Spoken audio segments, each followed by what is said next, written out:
మండలంలో ఇటువంటి రామగిరి మండలంలో ఇటువంటిది జరగకోకుండా మళ్ళీ ఉప ఎన్నికలు మళ్ళీ పిలుస్తారు, మళ్ళీ నోటిఫికేషన్ మళ్ళీ పిలుస్తారు.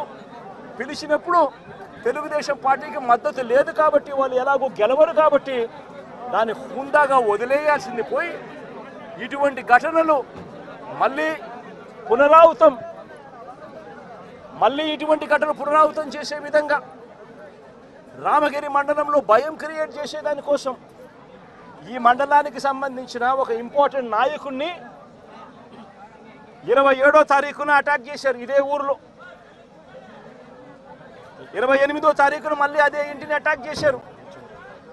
జయచంద్రారెడ్డిని అటాక్ చేస్తే ఇదే జయచంద్రారెడ్డి, ఇదే కురువ లింగమయ్యన్న వీళ్ళందరూ కూడా దాన్ని అడ్డుకొని పోలీసులకు వెళ్ళి కంప్లైంట్ చేశారు. ఎందుకు మమ్మల్ని అటాక్ చేస్తూ ఉన్నారు, మండలంలో భయాందోళన క్రియేట్ చేసేందుకోసం అని చెప్పి మళ్ళీ ఈ ఎన్నిక జరిగితే ఈ ఎన్నికల్లో మళ్ళీ వైఎస్ఆర్సీపీ ఎంపీటీసీలను భయపెట్టాలనే ఉద్దేశంతో, భయానికి గురి చేయాలనే ఉద్దేశంతో అటాక్ చేసే కార్యక్రమం జరుగుతూ ఉంది. దీన్ని అరికట్టండి అని చెప్పి పోలీసులకు వెళ్తే పోలీసులకు ఘటనకు సంబంధించిన కంప్లైంట్ ఇచ్చినా కూడా పోలీసులు కనీసం పట్టించుకున్న పాపాన పోలేదు.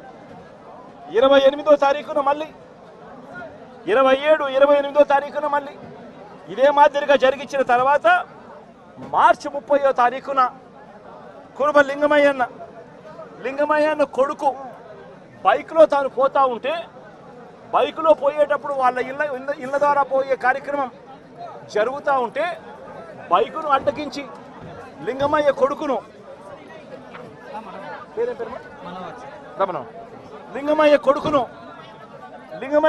అటాక్ చేస్తారు.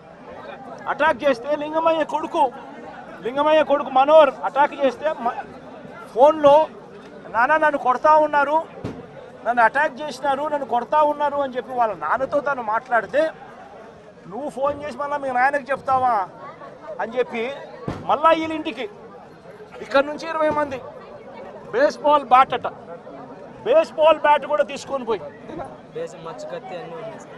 బేస్బాల్ బ్యాటు, కట్టెలు, రాళ్ళు, మచ్చుకొత్తి కూడా తీసుకొని మీలో 20 మందితో ఇళ్ళ కాడికి పోయినారు.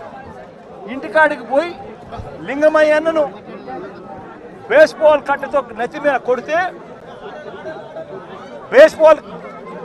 బేస్బాల్ కట్ట విరిగి ఏకంగా ఆ మనిషి చనిపోవడం జరిగింది. నేను అడుగుతా ఉన్నా ఇదే రకమైన పాలనకు సంబంధించి నేను క్వశ్చన్స్ అడుగుతా ఉన్నా. చంద్రబాబు నాయుడు గారిని అడుగుతా ఉన్నా, పోలీసులను అడుగుతా ఉన్నా, అయ్యా మీరు చేసేది న్యాయంగా ఉందా, మీరు చేసేది ధర్మంగా ఉందా అని చెప్పి నేను అడుగుతా ఉన్నా.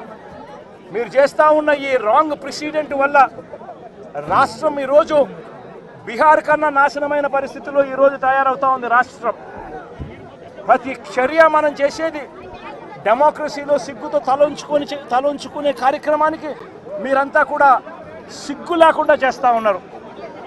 ఇదే లింగమైన అడుగుతా ఉన్నా, వీళ్ళల్లో కొట్టిన పోలీసులు కేసులు పెడతా ఉన్నారు. వీళ్ళ దగ్గరికి వచ్చి 20 మంది వీళ్ళని అటాక్ చేస్తే కేసులు పెట్టింది ఎంతమంది మీద? కేవలం 2 మీద మాత్రమే కేసులు పెట్టారు. ఇదే దాంట్లో క్రియాశీలకంగా వ్యవహరించిన రమేష్ నాయుడు మీద ఎందుకు కేసు పెట్టలేదు, మిగిలిన వాళ్ళందరినీ కేసులోకి ఎందుకు తీసుకొని రావడం లేదు అని చెప్పి ఇదే పోలీసులు, ఇదే చంద్రబాబు నాయుడు గారిని అడుగుతా ఉన్నా. ఇదే గ్రామంలో ఇదే తెలుగుదేశం పార్టీకి సంబంధించిన ఎమ్మెల్యే బంధువులు, వీళ్ళంతా బంధువులని తెలిసినా కూడా రెచ్చగొట్టే కార్యక్రమం సాక్షాత్తు ఈ ఎమ్మెల్యే కొడుకు ఇక్కడికి వచ్చి ఈ గ్రామంలో 27వ తారీఖు ఆయనే వచ్చి రెచ్చగొట్టే కార్యక్రమం చేసిపోయినా కూడా ఆయన మీద కూడా కేసు ఎందుకు పెట్టడం లేదు అని అడుగుతా ఉన్నా.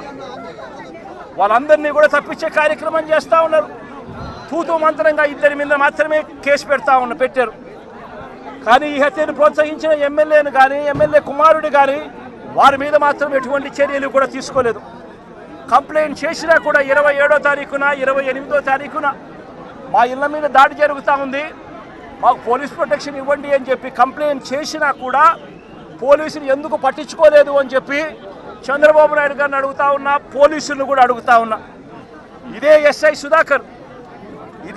సుధాకర్ అనేవాడు వీడియో కాల్స్తో ప్రతి ఎంపీటీసీలని కూడా తానే ప్రలోభాలు పెడుతూ తన ఫోన్లో నుంచే వీడియో కాల్స్తో వాళ్ళతో ఫోన్లో మాట్లాడించి తానే క్రియాశీలకంగా ఇదే రామగిరి మండలానికి సంబంధించిన ఎస్ఐ కేసు పెట్టినా కూడా యాక్షన్ తీసుకోకుండా తానే ఇవన్నీ చేస్తూ ఉంటే ఎందుకు ఆ ఎస్ఐ మీద యాక్షన్ తీసుకోవడం లేదు, ఎందుకు ఆ ఎస్ఐ ఫోన్ రికార్డ్స్ను ఎందుకు పరిగణలోకి తీసుకోవడం లేదు అని చెప్పి కూడా గట్టిగా అడుగుతా ఉన్నా. ఇదే లింగమయ్యతో పాటు కొడుకు శ్రీనివాస్పై కూడా దాడి చేశారు. కానీ ఆశ్చర్యం ఏమిటంటే లింగమయ్య కొడుకు నుంచి కాకుండా వాళ్ళు కంప్లైంట్ రాసుకునింది ఎవరితో తెలుసా? వాళ్ళంతకు వాళ్ళే ఒక పేపర్ మీద రాసుకొని వచ్చి పోలీసులు చదువు రాదని చెప్పి లింగమయ్య అన్న భార్యతో ఏలుముద్ర బలవంతంగా చేయించుకున్నారు. ఇది న్యాయమేనా అని అడుగుతా ఉన్నా. లింగమయ్య అన్న భార్య చదువు రాదని కొడుకు పక్కనున్నాడు, దాడిలో ఆయన కూడా గాయపడ్డాడు, చదువుకున్నాడు, కానీ ఆయనతో స్టేట్మెంట్ తీసుకోరు. స్టేట్మెంట్ తీసుకునేది పోలీసులే రాస్తారు. లింగమయ్య అన్న భార్యతో ఏలుముద్ర తీసుకుంటాడు. ఎందుకు ఆయన చదువు రాదు, భయపడిచ్చి పెట్టకపోతే సంతకం ఏలుముద్ర వేయకపోతే ఏమన్నారమ్మా? సంతకం పెట్టాలి. ఎట్టి పరిస్థితుల్లో పెట్టకుండా పోతే ప్రసక్తే లేదు, ఖచ్చితంగా పెట్టాలని చెప్పి ఆమెతో ఏలుముద్ర తీసుకుంటారు. వీళ్ళు ఏం రాసుకున్నారో ఆమెకు తెలీదు, ఏం స్టేట్మెంట్ ఉందో దాంట్లో తెలీదు, ఎవడు చెప్పడు. కానీ కొడుకు ఇచ్చే స్టేట్మెంట్ మాత్రం తీసుకునే కార్యక్రమం మాత్రం చేయరు. ఇదే లింగమయ్యను చంపాలనే ఉద్దేశంతో బేస్బాల్ బ్యాటుతో మరి ఇక్కడికి వచ్చి బేస్బాల్ బ్యాటుతో తల మీద కొట్టి చంపిన నేపథ్యంలో ఎక్కడ కూడా పోలీసులు నమోదు చేసిన కేసుల్లో ఎక్కడా కూడా బేస్బాల్ బ్యాట్ ఉందని, బేస్బాల్ బ్యాట్తో కొట్టారని చెప్పి ఎక్కడా రాయరు.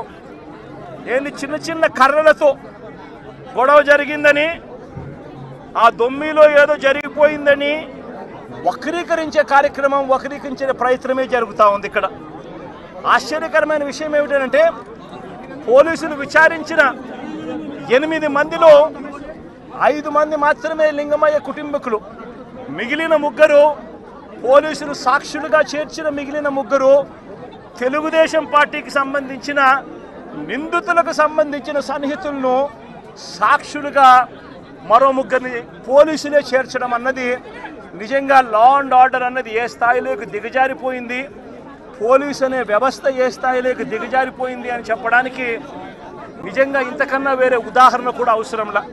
అంటే వీళ్ళే మనుషులను తప్పించేదానికోసం సాక్షులను కూడా వీళ్ళకు కావలసిన సాక్షులను మాత్రమే వీళ్ళు ఇప్పుడే యాడ్ చేసుకొని దానికి మళ్ళా లింగమయ్య అన్న భార్యతో ఏలుముద్ర చేయించుకొని వీళ్ళంతకు వీళ్ళే కేసును బిల్డప్ చేస్తూ ఉన్నారనంటే ఇంతకన్నా దారుణమైన పోలీసు వ్యవస్థ ప్రపంచ చరిత్రలో ఎక్కడైనా ఉంటుందా అని అడుగుతూ ఉండ. వీళ్ళంతకు వీళ్ళే తప్పుడు సాక్ష్యాలు క్రియేట్ చేసి వీళ్ళంతకు వీళ్ళే కేసును నీరు కార్చే కార్యక్రమం జరుగుతూ ఉంది.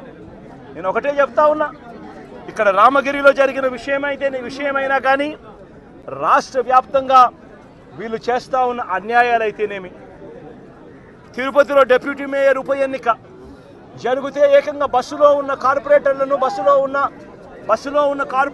ఏకంగా పోలీసులు ఆధ్వర్యంలోనే అడ్డగించి ఏకంగా బస్సులో ఉన్న కార్పొరేటర్లు బస్సులో ఉన్న ఎమ్మెల్సీను ఏకంగా పోలీసుల ఆధ్వర్యంలోనే కిడ్నాప్ తీసుకొని పోవడం ఏ స్థాయిలోకి దిగజారిపోతా ఉందో నేను అడుగుతా ఉన్నా. చంద్రబాబు నాయుడు గారి సొంత నియోజకవర్గం రామకుప్పంలో జరిగిన ఎంపీపీ ఎన్నిక కూడా అదే పరిస్థితి. ఇదే మాదిరిగా దౌర్జన్యంతోనే ఎన్నిక జరిగించే కార్యక్రమం చేసినారు. పశ్చిమ గోదావరి జిల్లాలో జరిగిన అత్తిలి ఎంపీపీ ఎన్నిక చూసినా ఇదే దౌర్జన్యమే కనిపిస్తుంది. ఎక్కడా వీళ్ళకి సంఖ్యాబలం లేదు. అయినా కూడా దౌర్జన్యంతోనే గెలవాలి అని చెప్పి దౌర్జన్యాలు చేసిన పరిస్థితి